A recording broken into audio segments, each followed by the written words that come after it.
आप देख रहे हैं बीपी गंगा, आपके साथ मैं हूं प्राची पाराशर। शाम के 7 बज चुके हैं, वक्त है 7 के समीकरण का। शुरुआत बड़ी खबर के साथ करेंगे और बड़ी खबर है दिल्ली से, जहां जेल पहुंच गए हैं दिल्ली हिंसा के आरोपी। रोहिणी कोर्ट में पेश किए गए जहांगीरपुर हिंसा के आरोपी। 1 दिन की पुलिस रिमांड पर आरोपी असलम और अंसार को भेज दिया गया है। असलम और अंसार की 1 दिन की पुलिस कस्टडी पुलिस को मिल गई है। बाकी 12 आरोपियों को जेल भेजा गया है। तो कल जिस तरीके से जहांगीरपुरी में हिंसा का मामला सामने आया, हनुमान जयंती के मौके पर निकल रही शोभा यात्रा पर पथराव किया गया, उसके बाद लगातार एक्शन लिया गया, पुलिस ने कार्रवाई की और कई आरोपियों को हिरासत में लिया। अब जानकारी मिल रही है कि असलम और अंसार को 1 दिन की पुलिस कस्टडी में भेजा गया है। अविनाश मेरे सहयोगी ज्यादा जानकारी देंगे। अविनाश, क्या जानकारी आपके पास? देखिए साथी, अगर बात करें तो अंसार और असलम के वीडियो आए थे। खासतौर से अगर बात करें तो बंदूक चलाते हुए, गोली चलाते हुए। इसके बाद उन दोनों को 1 दिन की पुलिस हिरासत में भेज दिया गया। बाकी जो 12 अन्य लोग हैं जिनको गिरफ्तार किया गया था, उनको 14 दिन की न्यायिक हिरासत में भेजा गया है। अंसार और असलम से पुलिस पूछताछ करेगी कि किस तरीके से उनके पास हथियार है, उनकी क्या मंशा थी, क्यों उन्होंने गोली चलाई। ये तमाम सारी चीजों को पूछने के बाद फिर से अगर बात करें तो 1 दिन बाद उनको रोहिणी कोर्ट में प्रस्तुत किया जाएगा। अगर पुलिस 1 दिन में उनसे जवाब ले पाती है या वो पुलिस से सहयोग करते हैं, तब उनको भी आगे जुडिशियल कस्टडी में भेजा जाएगा। अन्यथा पुलिस रिमांड बढ़ाने के लिए फिर से रोहिणी कोर्ट में अर्जी करेगी। लेकिन 12 जो अन्य आरोपी है उनको 14 दिनों की न्यायिक हिरासत में भेज दिया गया है। शुक्रिया आपका तमाम जानकारी के लिए अविनाश। तो देखिए, 12 आरोपियों को भेज दिया गया है जेल। असलम और अंसार को 1 दिन की पुलिस कस्टडी में भेजा गया है, पुलिस रिमांड पर भेजा गया है। 1 दिन की पुलिस रिमांड आरोपी असलम और अंसार की मिली है। दिल्ली के जहांगीरपुरी में शोभा यात्रा में हुए बवाल मामले में नया वीडियो सामने आया है। वीडियो में साफ तौर पर दिख रहा है कि कैसे एक शख्स शोभा यात्रा में फायरिंग करते हुए दिखाई दे रहा है। आरोपी के हाथ में पिस्टल है और वो भीड़ पर फायरिंग कर रहा है। सूत्रों के हवाले से खबर मिली है कि गोली चलाने वाली आरोपी की पहचान हो गई है। आरोपी की तलाश में लगातार छापेमारी भी हो रही है।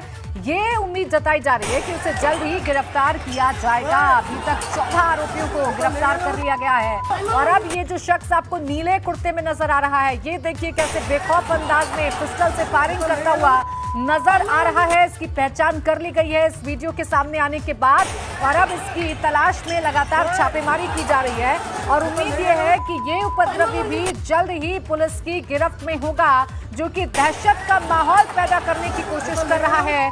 शोभा यात्रा निकल रही थी हनुमान जयंती के मौके पर, उस बीच पथराव किया गया। न सिर्फ पथराव बल्कि फायरिंग भी की गई और फायरिंग करता हुआ ये शख्स भी वीडियो में कैद हुआ।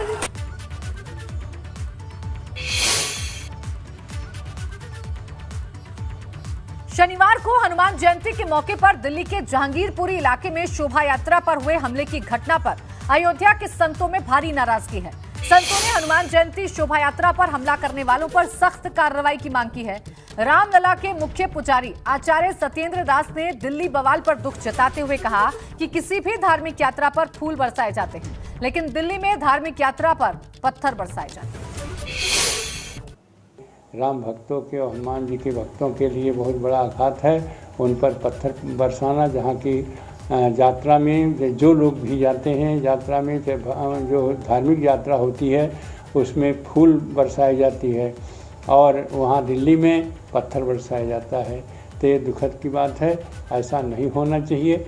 जिन लोगों ने ऐसा उपद्रव किया है उनके ऊपर कठोर कार्यवाही करना चाहिए।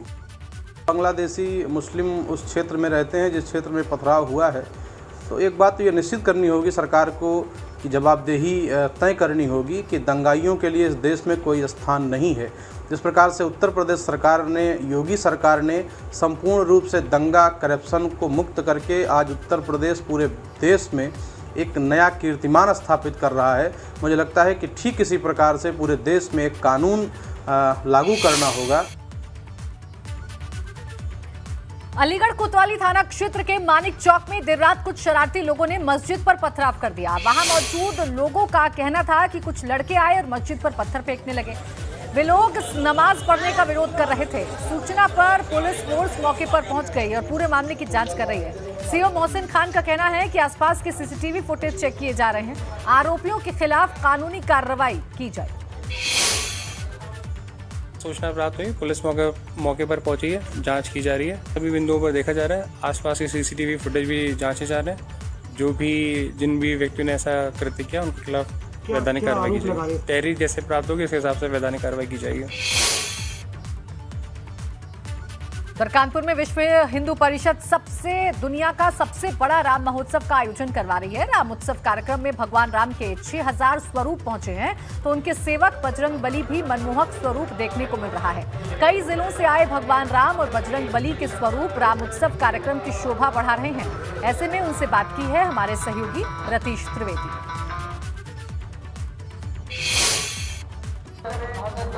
भगवान श्री राम की जहां बात होती है वहां बजरंग बली की बात जरूर होती है और बजरंग बली के स्वरूप को दिखाया। रामोत्सव का जो कार्यक्रम हो रहा है विश्व हिंदू परिषद के द्वारा कानपुर के निराला नगर में, ये स्वरूप देखिए, चारों भ्राता हैं, चारों भाई हैं, भगवान राम है, लक्ष्मण है, भरत है, शत्रुघ्न है और बजरंग बली भी बीच में है और अपनी गदा के साथ है।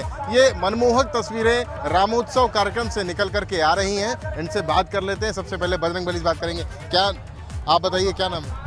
प्रशांत गुप्ता। प्रशांत जी कहाँ से आए हैं? बिल्लाव नगर से आए हुए हैं। ये क्या स्वरूप, आप लोग क्या संदेश दे रहे हैं? जी, लोगों को संदेश ये देना है कि अपने हिंदुत्व को जगह रखना चाहिए हमेशा, और हम लोगों का सम्मान जो है हमेशा उत्तरदायित्व रहना चाहिए। भगवान राम के स्वरूप में? जी हाँ, भगवान राम के स्वरूप में आप हैं, लेकिन भगवान राम के किरदार और उनके जीवन से क्या शिक्षा और प्रेरणा आप लोग ले रहे हैं? जी, यही सीख मिलती है कि अपने हमेशा सच्चाई से लड़ते रहें और अपने कर्तव्य को हमेशा अपने का पालन करते रहें बस। भगवान राम के स्वरूप से आपकी अगर बात की, आप लक्ष्मण के स्वरूप में हैं? जी। तो भगवान राम के स्वरूप से आप लोग अपने जीवन में क्या प्रेरणा ले रहे हैं? बहुत अच्छी प्रेरणा ले रहे हैं। अच्छा, आप कौन सा स्वरूप धारण करके आए हैं? हम श्री भगवान राम जी का जो है स्वरूप धारण करके आए हैं और जो है हमको बहुत प्राउड फील हो रहा है और बहुत अच्छा लग रहा है कि हम जो है भगवान श्री राम जी के जो है कार्य में संबंध होंगे। भगवान राम का जो स्वरूप है, जीवन है, त्याग और मर्यादा से जुड़ा हुआ है। आप लोग को क्या लगता है कि ऐसे अपने जीवन में क्या चेंजेस आप लोगों को करने चाहिए? इससे बहुत ही मतलब कि देखने में मानव सभ्यता को समझ मिलती है और उससे वो अपने वचनों पे कायम रहना चाहिए। बाल्य श्री राम को भी देख लीजिए आप, बालकाल के श्री राम भी हैं और यहाँ पर विभिन्न स्वरूप हैं, मनमोहक तस्वीरें हैं। सभी भगवान श्री राम का स्वरूप लेकर के आए हैं और बजरंग बली को देख लीजिए, अपनी गदा के साथ हैं। बजरंग बली का विशेष आकर्षण है पूरे रामोत्सव कार्यक्रम में। तो भगवान श्री राम के विभिन्न स्वरूप और उनके साथ बजरंग बली, 6000 भगवान श्री राम के स्वरूप और 1100 के आसपास ये स्वरूप हैं बजरंग बली के, और ये सभी काफ़ी मनमोहक हैं। रामोत्सव की ये तस्वीरें काफ़ी अद्भुत और अनूठी कही जा सकती हैं। कानपुर से कैमरामैन पंकज निगम के साथ रतीश त्रिवेदी, एबीपी गंगा। वहीं दिल्ली की घटना के बाद उत्तर प्रदेश में अलर्ट है। ऐसे में कानपुर में हो रहे रामोत्सव कार्यक्रम में पुलिस ने सख्त पहरा बिठा दिया है। बाकायदा एक कंट्रोल रूम बनाया गया है जिसमें आधुनिक कैमरे से नजर रखी जा रही है। दिल्ली की घटना के बाद पूरे उत्तर प्रदेश में अलर्ट रखा गया है और अलर्ट के साथ साथ आज कानपुर में विश्व हिंदू परिषद ने रामोत्सव का कार्यक्रम रखा है। रामोत्सव के कार्यक्रम में सुरक्षा का विशेष ध्यान रखा जा रहा है, बड़ा पहरा है और सीसीटीवी कैमरास और आधुनिक कैमरास के जरिए जो लोग यहाँ पर आएंगे उन पर नज़र रखी जा रही है। आपको तस्वीरें दिखाएं कि कंट्रोल रूम बाकायदा एक बनाया गया है। रामोत्सव कार्यक्रम में जो लोग आएंगे उन पर विशेष निगरानी रखने के लिए करीब 1 लाख से ज़्यादा लोग यहाँ पर पहुँच रहे हैं और इसके लिए एक एक व्यक्ति पर नज़र रखी जा रही है। आधुनिक कैमरा लगाए गए हैं और आधुनिक कैमरे से इसकी निगरानी की जा रही है। पुलिस ने पूरा पहरा बनाया हुआ है और 4 स्तर की सुरक्षा यहाँ पर रखी हुई है। आपको तस्वीरें दिखाएं, कंट्रोल रूम की तस्वीरें हैं जहाँ पर कंट्रोल रूम से निगरानी रखी जा रही है और निगरानी के साथ साथ जो लोग यहाँ पर आएंगे उन पर कड़ी निगरानी रहेगी और उनको देखा जाएगा।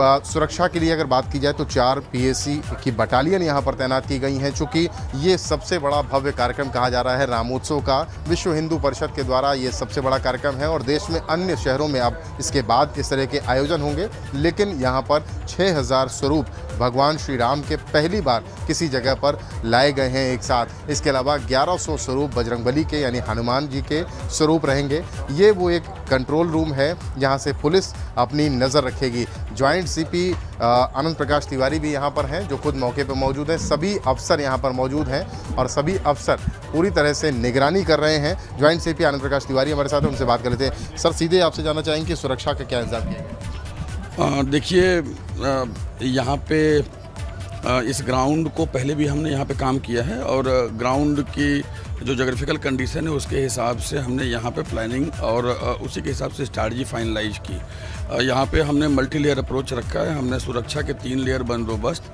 टेक्नोलॉजी का प्रयोग और हमारी रिक्वायरमेंट के हिसाब से कैमरों का इंस्टॉलेशन, कंट्रोल को बेहतर बनाना, कम्युनिकेशन को बेहतर बनाना और कोर्स करेक्शन करते रहने का अप्रोच, जिससे अगर कोई चीज़ कहीं हमें दिख रही है तो हम तुरंत उसको कोर्स करेक्ट कर सकें। देखा कि काफ़ी हाईटेक कैमराज आपने इस बार लगाए हैं। देखिए, हमारी रिक्वायरमेंट जिससे पूरी हो हमने वो लगाया है। हमने कोशिश की है कि हम पूरी तरह देख सकें, दूर तक देख सकें और इस ग्राउंड से 2 किलोमीटर की पेरीफेरी को हमने अप्रोच किया है, जिससे हम बेहतर तरीके से चीज़ों पर नज़र रख सकें और इससे पहले ही कोई सूचना आए हम कंट्रोल से इंडिकेट कर दें कि आप इधर जाओ और इसको काउंटर करो।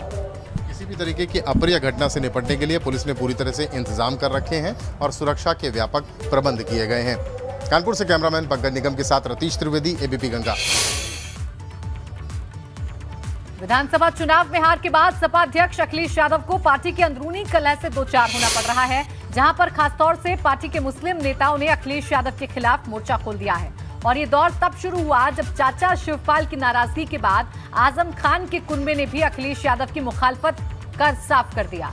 अब सपा के कद्दावर नेता आजम खान भी पार्टी से किनारा कर सकते हैं। वहीं अखिलेश यादव की आजम खान से दूरी बढ़ती दिखी तो ये मौका लपकने में एआईएमआईएम चीफ असदुद्दीन ओवैसी ने जरा भी देर नहीं की और जेल में आजम खान को खत भेज दिया। खत में जहां सपा पर आरोपों की बारिश कर दी तो वहीं आजम खान को एआईएमआईएम में शामिल होने का न्योता दे दिया।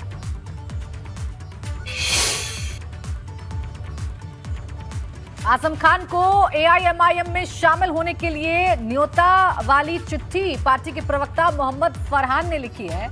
क्या है उस चिट्ठी में और आजम खान को क्यों लिखी गई है ये चिट्ठी, इस बारे में एआईएमआईएम प्रवक्ता से बात की प्रयागराज से एबीपी गंगा संवाददाता मोहम्मद मोइन ने।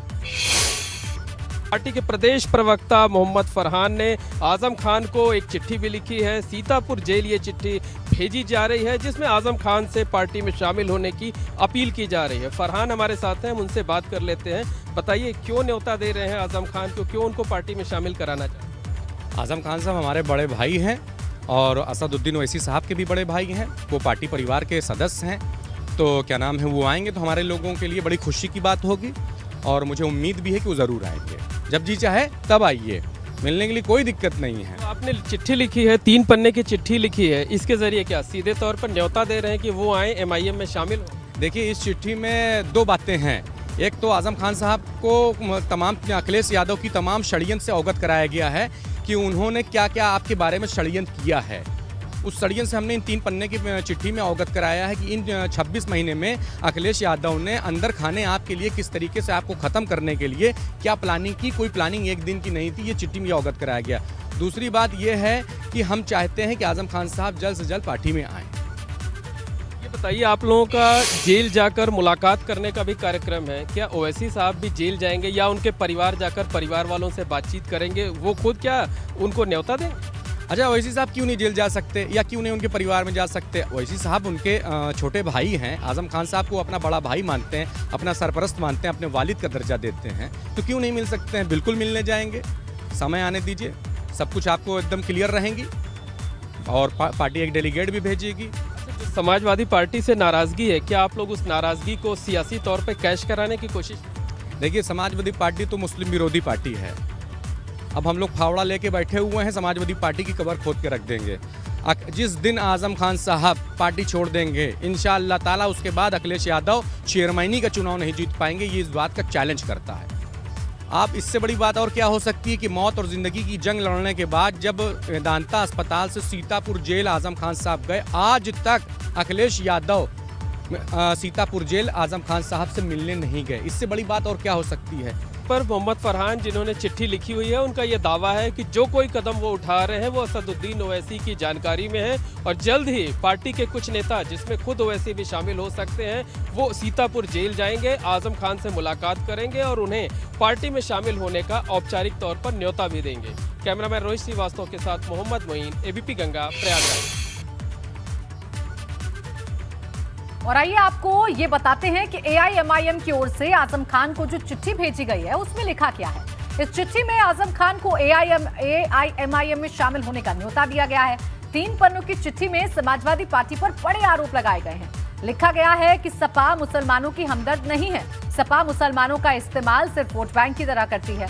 आजम खान जेल में बंद रहे, लेकिन अखिलेश यादव और उनके सिपह सलारों ने ना तो आजम खान के लिए आवाज उठाई और ना ही उनके परिवार के लिए।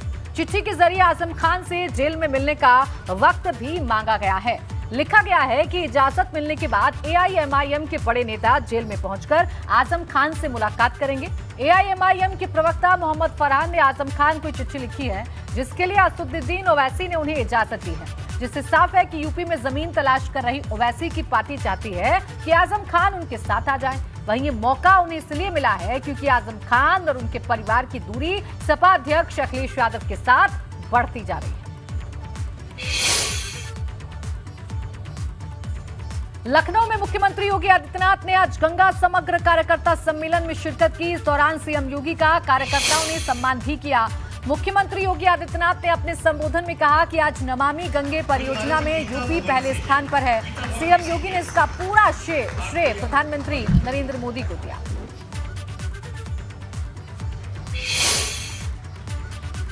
नमामि गंगे परियोजना प्रधानमंत्री मोदी जी की वो अत्यंत महत्वपूर्ण परियोजना थी, जिसने आजादी के बाद भारत की नदी संस्कृति को पुनर्जीवित करने का एक महत्वपूर्ण कार्य प्रारंभ किया। और मुझे प्रसन्नता है कि मां गंगा के लगभग 2500 किलोमीटर के अपने लंबे प्रवाह में जो 5 राज्य आते हैं, उन 5 राज्यों में उत्तर प्रदेश के अंदर मां गंगा का आशीर्वाद और यमुना जी का आशीर्वाद सर्वाधिक प्राप्त होता है। और उत्तर प्रदेश नमामि गंगे परियोजना में सफलतापूर्वक उन कार्यक्रमों को आगे बढ़ाने में सफल हुआ। सीवर के या औद्योगिक कचरे से जुड़े हुए प्रवाह थे, उनको रोकने के लिए जो कार्य होने थे, 46 में से 25 के कार्य हमने पूरे कर दिए। 19 पर कार्य चल रहा है, युद्ध स्तर पर कार्य चल रहा है। 2 का कार्य प्रगति पर है। हम लोग इन सभी योजनाओं को समयबद्ध ढंग से आगे बढ़ा रहे हैं। लेकिन सबसे महत्वपूर्ण बात यह है कि सरकार ने अपने स्तर पर एक कार्रवाई की। जगह जगह जो सौदागर बने हुए थे, उनके आधुनिकीकरण पर ध्यान दिया। गंगा जी में तमाम प्रकार के उत्प्रवाह को रोकने के लिए अलग अलग कार्यक्रम भी आगे बढ़ाए। और जो भी तकनीक हो सकती थी, उस तकनीक को अपना करके नमामि गंगे परियोजना में गंगा की निर्मलता और अविरलता को बनाए रखने के लिए अपने स्तर पर प्रयास किया। जहां विश्व हिंदू परिषद दुनिया के सबसे बड़े राम महोत्सव का आयोजन करवा रहा है। सीधा हम रतीश का रुख करेंगे। रतीश, दिखाइए तस्वीरें, किस तरीके की वहां पर भव्यता है।